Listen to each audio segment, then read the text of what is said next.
গত পর্বে আমরা দেখেছি তমাল ভেবেছিল পালিয়ে এসেছে, ভেবেছিল সে রক্ষা পেয়েছে। কিন্তু সত্যি কি কেউ অশরীরী শক্তির হাত থেকে পালাতে পারে? সেদিন ভোররাতে তমাল বাড়ি ফিরে আসে। ঘরে ঢুকি প্রথমে যেটা টের পায়, ঘরের বাতাস যেন ভারী, গন্ধটা অচেনা, এক ধরনের পোড়া মাংসের গন্ধ। তমাল আয়নার সামনে দাঁড়িয়ে নিজের চোখে তাকায়।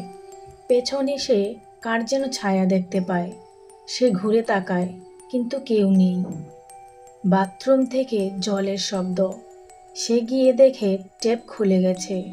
সে ট্যাপ বন্ধ করতে যাবে, আর তখনই আয়নার উপর লেখা, তুই তাকিয়েছিলি। তমাল দৌড়ে নিজের ঘরে ঢুকে দরজা বন্ধ করতে যায়। দরজাটা নিজে থেকেই লক হয়ে যায় ভেতর থেকে।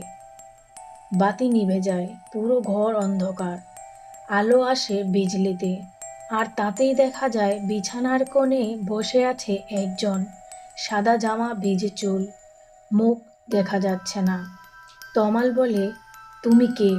কিন্তু সেই ছায়া কেবল মুখ তুলে ফিসফিস করে বলে, এবার তোর পালা। রাহির শরীর ছাড়লেও আত্মাটা এখন ঘরেই আছে। আর তমাল তমাল এখন আর একা নেই।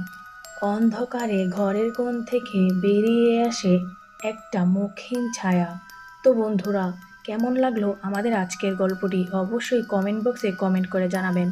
এই গল্পের পরের পার্ট দেখতে চাইলে অবশ্যই আমাদের চ্যানেলটিকে সাবস্ক্রাইব করে আমাদের পাশেই থাকুন। ধন্যবাদ।